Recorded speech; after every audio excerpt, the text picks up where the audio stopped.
Алкогольге тәуелді әйелдердің саны артып жатқаны рас па? Қоғамда ішімдік ішетін тек ерлер емес, әйелдер де көбейіп барады. Көрсеткіш былтырмен салыстырғанда 3 есе артқан. Сәуірдің басында Астана телеарнасы қоғамда ішімдік ішетін әйелдер көбейіп бара жатқаны туралы материал жариялап, алкогольге тәуелді әйелдер көрсеткіші 3 есе артқанын хабарлады.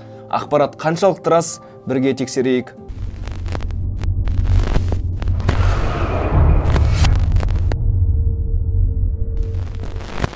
Ақпарат шындыққа жанаспайды. Себебі мұнау. Біріншіден, 2022 жылдың алғашқы 3 айында алкоголь тұтынуына байланысты диспансерлік есепте тұрған әйелдер саны 15189 болған. Қайталап айтам, 15189. Ал 2023 жылдың алғашқы 3 айында бұл көрсеткіш 15265-ке өскен, яғни еселеп өсті деп айта алмаймыз. Екіншіден, кейінгі 5 жылдағы тенденцияны қарап көрейік. Көрсеткіш тоқтаусыз азайып жатыр. 2018 жылы 17435 болса, ал былтыр 2022 жылы 15280 болған. Каналға тіркеліп, лайк басып, видеоны жақындарыңызбен бөлісуді ұмытпаймыз. Келесі кездескенше.